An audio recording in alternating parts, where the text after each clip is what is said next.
have this conversation. Hello guys, welcome back again to another video. Hope you guys are doing well today. And today I'm just going to take you through a simple lab that I did. It was basically the design and fabrication of a Spur gear. So the design was done in SolidWorks and then the fabrication done using 3D printing. So here you can see the Spur gear, simple design. But now in generating this was quite a bit complicated because I had to use a few equations to generate this gear based on the involute profile. So I'll leave a link to the video where I got those equations, but you can just have a look at the equations that I used. So these are the equations that I used.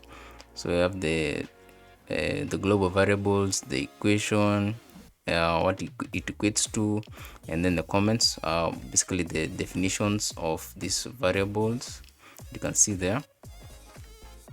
And let's open this sketch. So basically when you plug in those equations, you're supposed to get something like this. So you can now draw this tooth profile. Yeah, then now you can use pattern, circular pattern across the whole circle. So I'm not very good in SolidWorks because I mostly used Inventor when I was doing my undergrad in mechatronics. So I did a lot of Inventor, so I only came to learn about SolidWorks. So I'm still quite an amateur when it comes to this, but these are some of the details that you can see. So you can see all these distances are being calculated using those equations. So once you get those equations working, then I did a pattern, circular pattern, 360 degrees. You can see there. Yeah, you can see there. So I went for 13 teeth. I didn't want to make so many teeth, but you can play around with this number of teeth, say 14, 15, but 13 I found it to be optimal, so that you can get that smooth curve. So you see, when you increase the number of teeth, start getting some errors, but for 13th it looks quite nice for what I needed. You can cancel that. Yeah, so that's it pretty much. So now when you're coming to 3D printing, you have to save this as a STL file. You can just do that, save as, then you come here, save as STL file, like that.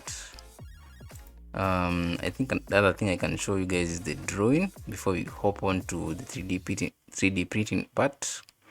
Now you can preview this number of slices it will take to 3D print this part. So you can open the drawing. You see drawing, where are you? Okay, open the drawing. Yeah, so this is the drawing.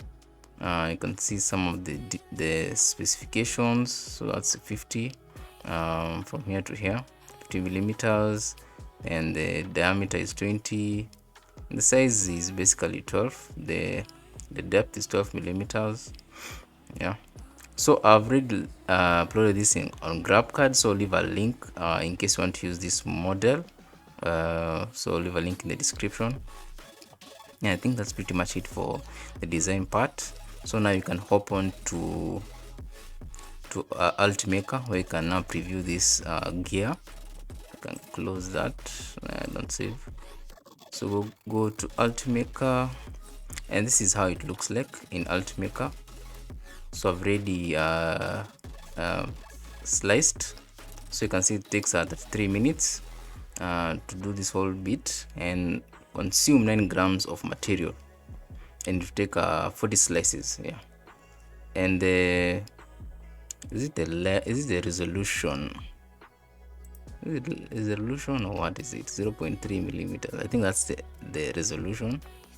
Like the not resolution, I think that's the thickness. Yes, the thickness. Oh no, it's the resolution. See, I put it here, resolution. Yes, resolution. Yeah, as you can tell, I'm clearly a novice when it comes to these things. So this is how it look like. So let's say like go to like slice. I'm gonna go back to the beginning. So you can see it first. I think it prints the raft. Basically, raft is like the raft, the foundation of this 3D of this piece is going to be printed. So when it does the raft, so now the 3D printed part can now stick to the surface well, so it doesn't move when it's been 3D printed. So it does that for quite a number of times. Then now it starts printing. So you can see the yellow part is the actual component. It starts printing. So it does this layer by layer. So basically 40 slices, 40 layers. So you can see it goes to the second layer, third layer, fourth layer, fifth layer, sixth layer. Then I think I don't remember what the infill was, because I didn't do this on Ultimaker. I used it on another machine called UP box. So that one was different. So just for purposes of demonstration. But as it usually it is, the more infill you put, the more time it will take. So the less infill, the less time it will take. But also that means less details. So depending on the availability of how much time you have, because I didn't have a lot of time when I was doing this lab. I think I only had maybe like 20 to 30 minutes to print the part. But you can see that's how it looks like when it's 3D printing. Yeah, so it goes like that, like that, like that. So it does this and this up to the 40th layer, and it's done. So now once you have this file, so let's say if I had an Ultimaker, because this is the preview, if I had an Ultimaker, I can now print this thing. But since you don't have an Ultimaker, we're now going to the UP box. So now I'm going to show you guys what I did on the UP box to come up with the final product. But this is usually how it looks like before you print. So you make sure everything looks nice and you're sure you're going to print the right thing. And the good thing about also this preview is know how long it will take. So now I can now make my adjustments, like the infill. Maybe I can reduce it to like there. Then now I can slice again.